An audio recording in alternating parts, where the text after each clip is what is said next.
Bom, hoje eu tô a fim de falar sobre capitalismo e a forma como eu entendo isso. Eu não tô falando do capitalismo de produção, fábrica e tal. Estou falando no sentido de trocas comerciais, no sentido de comércio. Eu entendo que é natural que esse tipo de capitalismo exista, que faça parte das nossas qualidades humanas.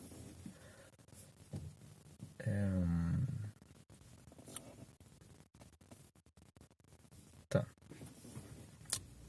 Para explicar isso, eu quero fazer um exercício de simulação de vivência humana. Então, lá no começo, antes da gente ser como a gente era tribal. Tá. Vamos imaginar que a gente é de uma tribo e a gente encontra outro ser humano.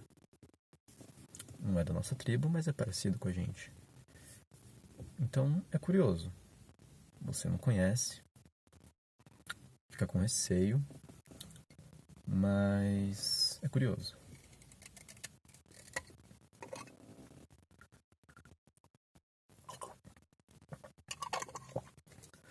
Você pode observar, pode ser cauteloso.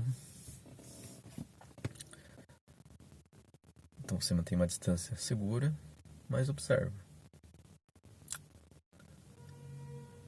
Dependendo, você pode fugir. Uma opção é fugir. Então você simplesmente pega sua tribo e vaza. Outra opção é você interagir. Vamos para o momento em que tem a interação. Considerando que todas as possibilidades vão ser exploradas. Cada tribo, cada pessoa vai tomar uma opção.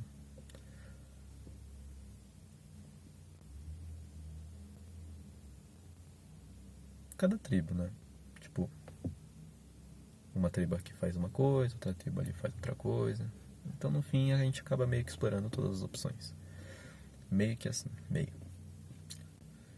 E na interação, você tá ali, você vai interagir com um outro ser humano que você não conhece, sendo que a sua vida inteira você só interagiu com seres humanos que você conhece. Então, no primeiro momento, você tenta entender o que é aquilo. Enfim, vocês não falam a mesma língua, vocês não se entendem, mas eu olho pra você e eu vejo certas coisas. Eu olho pra sua tribo e vejo certas coisas. Isso eu entendo.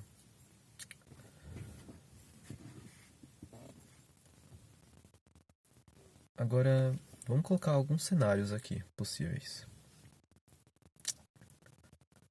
Num cenário, a sua tribo tem abundância.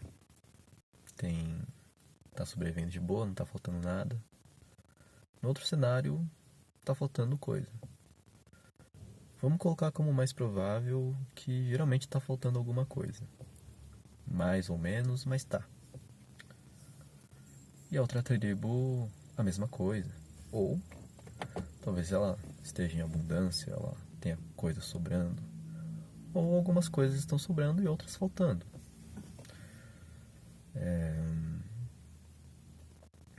E cada tribo olha uma para outra. E eu entendo da seguinte forma: pode rolar uma amizade, pode rolar uma diplomacia, uma negociação ou um saqueamento, um roubo, um assalto, um ataque, guerra, dominação. Existem outras opções? Pode ser, mas eu vou ficar com essas. Vamos ver se tem uma outra opção que eu queira explorar.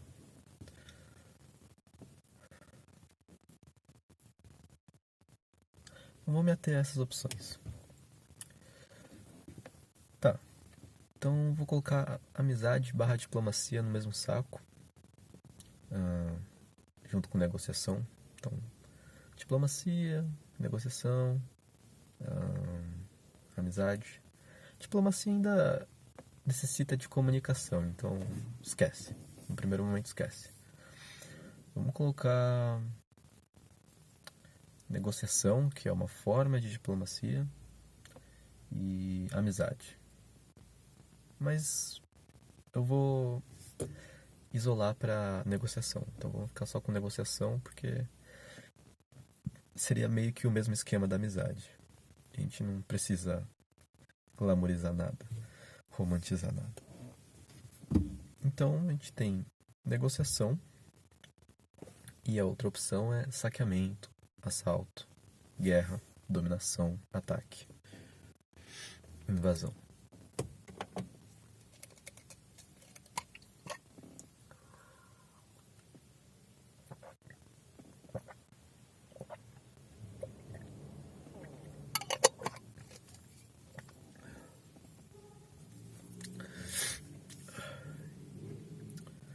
Cada cultura vai ter a sua cultura, seus costumes. Entre eles, provavelmente vai estar a violência. Mas pode ter uma cultura onde, de alguma forma, entenderam que a violência acontece, você se protege dela, mas ela não é interessante no sentido de que alguém vai sair perdendo. Ou talvez todos saiam perdendo, uns mais, outros menos. Um cenário mais bonitinho. Vamos imaginar o cenário em que a sua tribo é maior e tem uma tribo menor, com menos pessoas, que são mais fracas fisicamente. E a outra tribo tem pessoas mais fortes. Em geral, seriam os homens, no caso. E o cenário em que uma tribo tem meio que o mesmo poder, aparentemente, de força bruta que a outra tribo.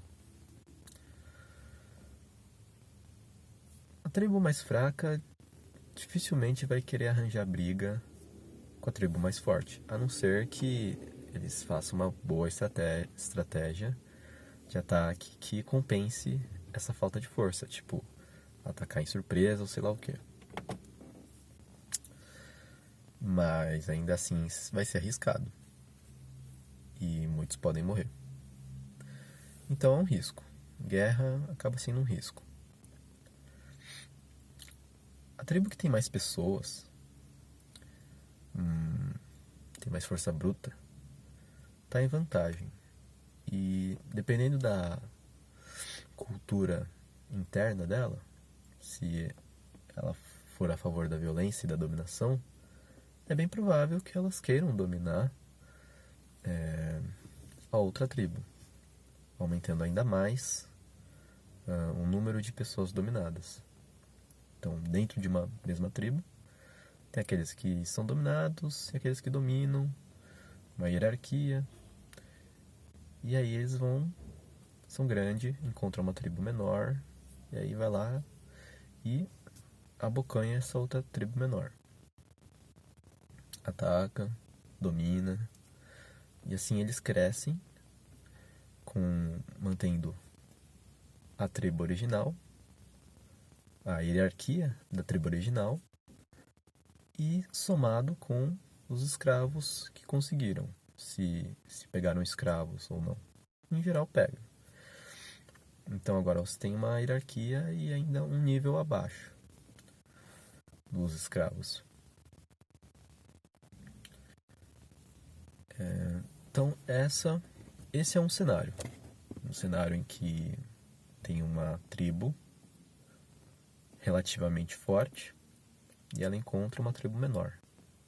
Essa tribo maior, ela tem mais poder bruto, força bruta, e ela já opera no, no sistema da hierarquia, no sistema em que o mais forte domina o mais fraco, coisa e tal.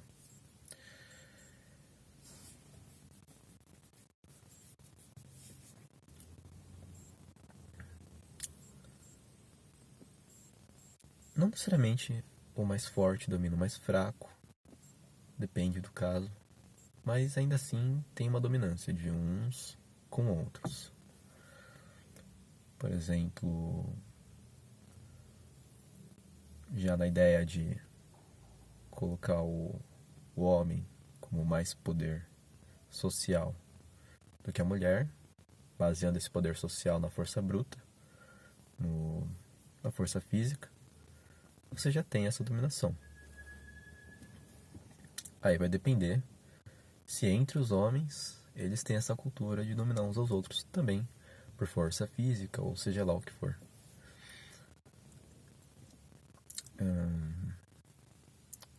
Ou por capacidade de liderança. Essa capacidade de liderança seria algo do tipo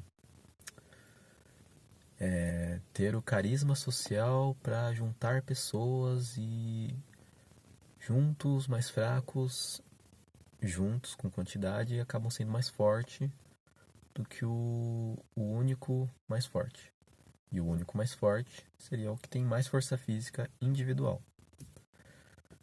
Então, sei lá, acontece um motim e esse líder desse motim acaba sendo o novo líder. Mas é porque ele tem carisma social. Então aí você já vê uma força social que não se baseia na força bruta, mas sim na força social, no carisma, na persuasão, na capacidade de persuasão, na capacidade de convencer os outros. Tá, enfim. Mas tem hierarquia. Esse é um dos cenários. Então, uma tribo maior encontra uma tribo menor. E a tribo maior já tem essa cultura interna de dominação, hierarquia, talvez através da violência ou não. Vai lá e domina a outra tribo. Então, sei lá, elimina os machos mais fortes e o resto vira escravo.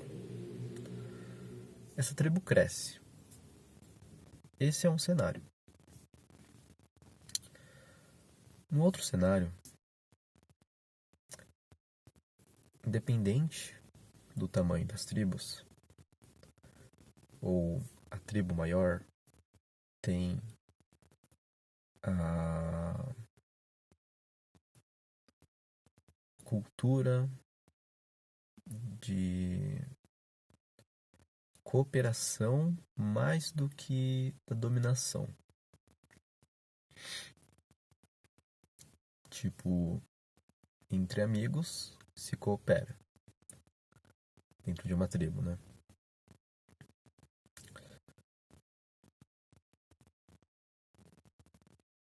Agora, se você quiser que a pessoa faça algo que ela não quer fazer, aí vai ter que ter dominação. Que é violência, é forçar outra pessoa a fazer.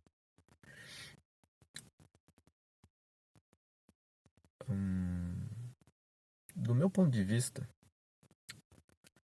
cooperação faz mais sentido no sentido de que, mesmo no sentido racional, egoísta e tudo mais, simplesmente porque na guerra todo mundo sai perdendo, uns mais, outros menos, mas todo mundo sai perdendo. Quem ganha, não ganha, só sai perdendo menos. É dessa forma que eu enxergo. E pra mim não faz sentido isso. A cooperação ela parece mais interessante. E eu acho que se ganha mais. Porque pra mim eu vejo a riqueza não no seu poder de fazer as coisas. Como é que eu vou explicar isso? Eu vejo riqueza não no poder de você ter poder sobre outro, mas eu vejo riqueza no poder de eu poder conhecer alguém e essa pessoa ter poder também, e essa pessoa fez coisas incríveis, tipo uma arte magnífica, ela fez um produto magnífico, uma comida muito gostosa que eu nunca seria capaz de produzir, porque é a vivência dela que fez ela produzir aquilo. Isso pra mim é riqueza. É eu ter a capacidade de explorar as diferentes experiências humanas e naturais. Mas a partir do momento que eu vou forçar alguém a fazer alguma coisa, simplesmente essa vivência dessa pessoa se estraga, né? Ela acaba virando uma experiência de violência. E dentro dessa violência, a pessoa ela não consegue aflorar corretamente. Então ela pode ter suspiros de liberdade, mas só dentro dessa violência. E talvez num momento de outro momento de vida, ela encontre liberdade,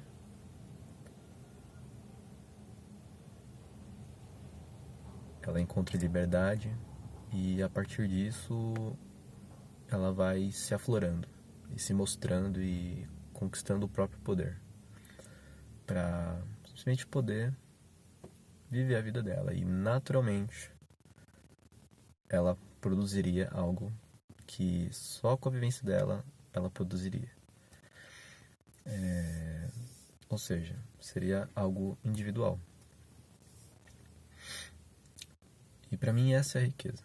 A riqueza de que cada indivíduo tem algo a acrescentar numa sociedade. O mais inteligente tem a visão do mais inteligente, e o mais burro tem a visão do mais burro. Não quer dizer que um é melhor que o outro, quer dizer que um serve para uma coisa, o outro serve para outra coisa, mas os dois são ricos de formas diferentes.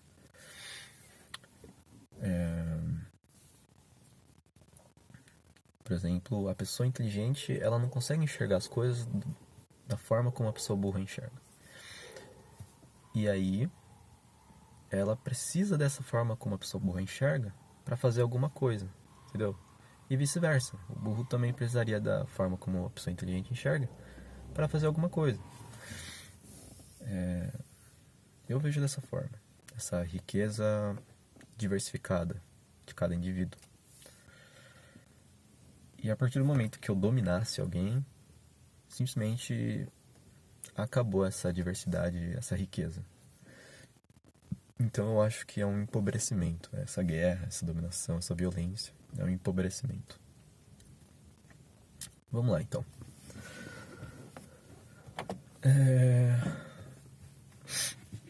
O outro cenário é o seguinte. É o cenário da negociação.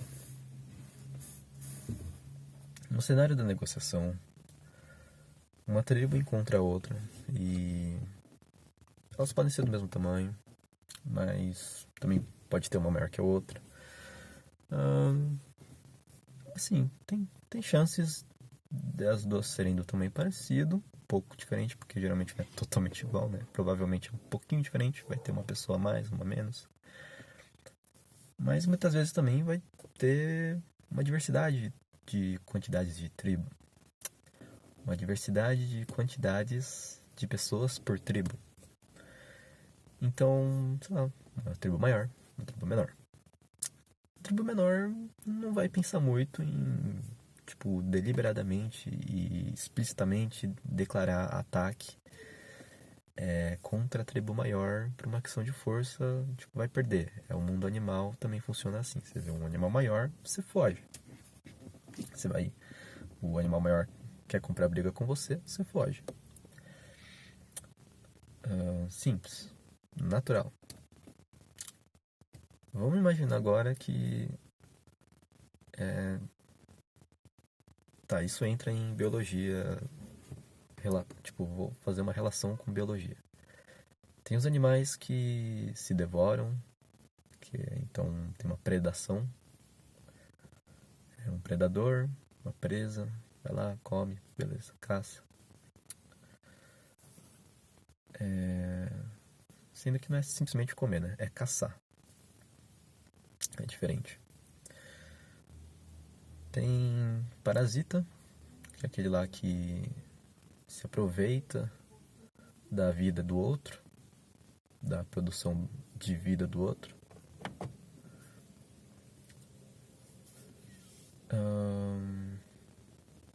Se aproveita da produção do outro. Se é produção de vida ou não, tanto faz.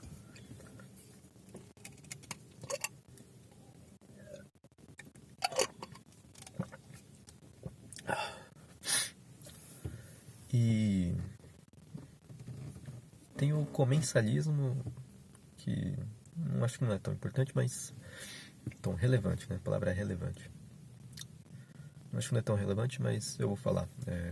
Que eu me lembre, posso estar errado, mas que eu me lembre é quando um se beneficia do outro e o outro fica neutro. Ele não ganha nem perde, neutro.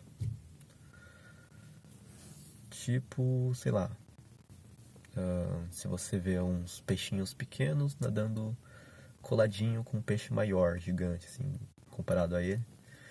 E aí, sei lá, não sei, acho que eu me lembre a explicação, posso estar errado. Era que quando o peixe grande come alguma coisa, os restos acabam caindo na boca do peixe pequeno. Ou alguma coisa assim, sei lá. Ou também, talvez seja mais difícil que o peixe pequeno seja comido, seria andar perto do peixe grande. Então, sei lá, quando você vê um skatista ou um patinador na rua pegando carona, segurando numa moto, não sei se moto, né? Um caminhão, tal, acaba sendo talvez esse comensalismo. Se for fazer uma comparação, né? Porque é um conceito da biologia que basicamente ele está tirando proveito sem danificar o caminhão, o carro, a moto.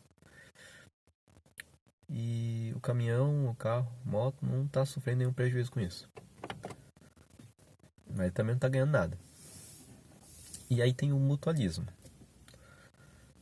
No mutualismo, ambos ganham.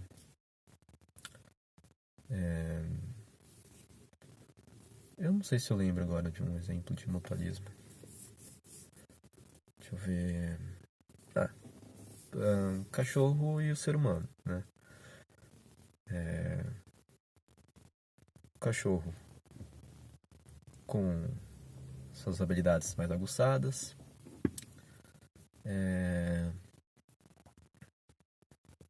alerta o ser humano e com a sua força na mandíbula, ele também protege o ser humano. Além de fazer companhia e afeto e tal. O que não deve ser menosprezado. Isso pode salvar a pessoa dela mesma, né? Vai que ela se mata se ela ficar sozinha e tem um cachorro e pronto, sabe? Então, sim, o cachorro salvou simplesmente com o amor dele. Não dá pra tirar esse fator da equação da vida. E... deixa eu pegar uma aguinha.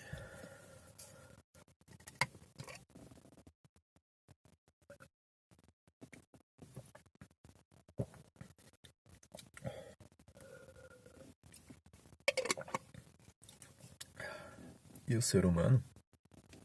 O ser humano com seu poder intelectual, seu poder de tribo, de sociedade, do coletivo, protege o cachorro e alimenta ele. Então essa é uma relação mútua onde os dois ganham.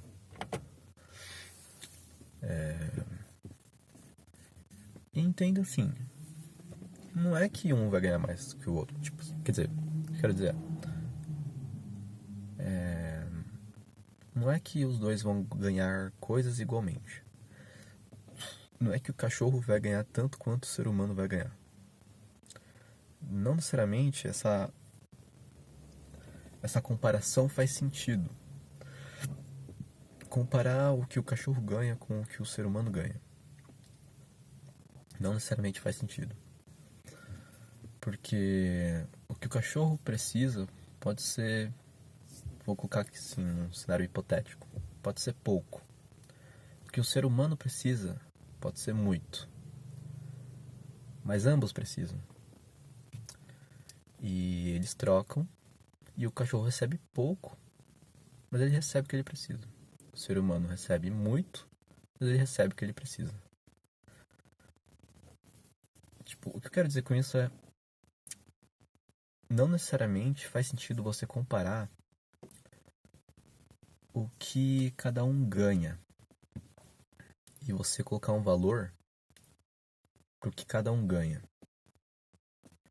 Porque nenhum dos dois faria esse negócio, faria essa troca, se eles não ganhassem o que eles precisam ganhar. Ou seja, eles querem fazer essa troca. Tá dentro da liberdade deles.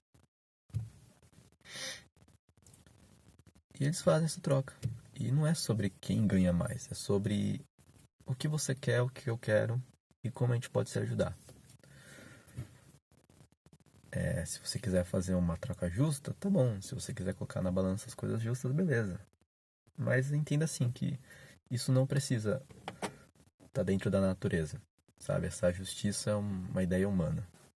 Na natureza basta eu te dar o que você precisa, você me dá o que eu preciso e nós dois nos ajudamos e no fim das contas, até mesmo ao longo da história nós conseguimos formar afeto um pelo outro e um amor, um vínculo afetuoso em que vai além da negociação, além da compra, que aí já deixa de ser comercial, deixa de ser troca. Não que o cachorro vai fazer um comércio, mas deu pra entender, né? Tipo, se fosse mesmo com outro ser humano. E tanto, tipo, teve tanta essa troca, tanta interação, tanta convivência. E talvez em algum momento, tipo assim, você pode fazer comércio com a pessoa desagradável ou comércio com a pessoa agradável. Você vai preferir provavelmente a pessoa agradável. Tanta convivência, em algum momento isso pode essa interação pode surgir uma relação íntima. Tanto faz, romântico, amizade, sei lá, mais íntimo. E quando eu digo romance, eu quero dizer. Tá, dá pra entender. Não vou destrinchar o conceito de romance agora. Mas. Então, a partir dessas trocas comerciais, tem tanta troca que forma uma convivência. E essa convivência forma uma relação. Pode surgir uma relação, né, uma proximidade. E essa proximidade ela vai além do comércio, ela se torna algo afetuoso e, portanto, eu vou te proteger, eu vou cuidar de você. Muitas vezes até deixar coisas faltando para mim, no sentido de que eu me importo mais, eu acho mais relevante que você tenha certas coisas do que eu ter, porque para mim isso não tem tanto valor quanto essa mesma coisa, esse mesmo objeto tem valor nas suas mãos. Então, tipo, nas minhas mãos ele não tem tanto valor quanto ele teria valor nas suas mãos, pra mim. Tipo, eu tenho um sanduíche aqui e esse sanduíche aqui tem valor 5. Mas nas suas mãos, se você for uma pessoa que eu amo e tudo mais, pra mim esse sanduíche tem valor 10. Então eu não ligo de dar o sanduíche pra você, Porque pra mim ele vale mais na sua mão, entendeu? Algo do tipo assim, eu não sei se eu tô só falando coisas óbvias, mas às vezes acho que é bom falar coisas óbvias e geralmente quando eu penso que alguma coisa é óbvia na minha cabeça não é para as pessoas. E o que é óbvio para as pessoas não é para mim. Eu sou neurodivergente. Eu vejo as coisas de um jeito diferente. Mas eu tento enxergar o jeito dos outros. Eu pergunto, sabe? Só que muitas vezes tem coisa que, sabe, não dá para explicar, as pessoas não sabem explicar. E eu só tenho a minha vivência e eu não consigo viver de outra forma. E justamente, né? É essa troca que eu acho tão rica. Eu sou uma pessoa bem incomum e eu naturalmente convivo com pessoas, entre aspas, comuns. E eu acho essa troca magnífica. Claro que eu gosto de conversar com pessoas que me entendem bem, mas eu ser capaz de entender um pouco da vivência de outra pessoa que é muito diferente de mim, eu acho essa compreensão de um valor enorme. Tipo, eu não vivo pra simplesmente somente viver a minha experiência isoladamente, sem interagir com outros seres vivos. Eu vivo essa vida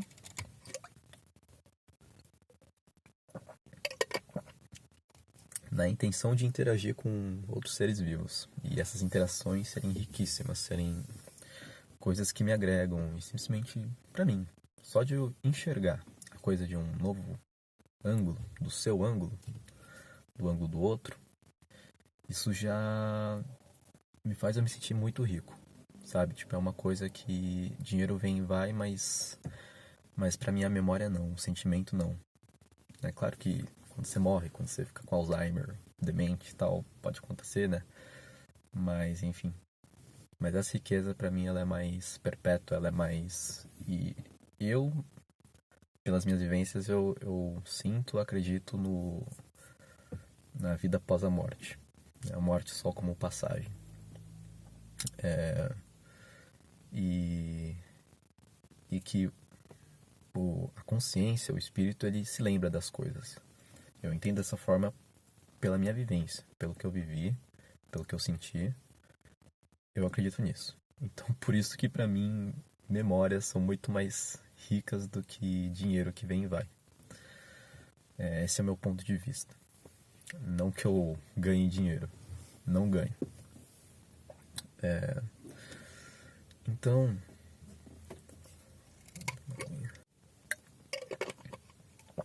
isso aqui é água, tá? Só pra ficar claro.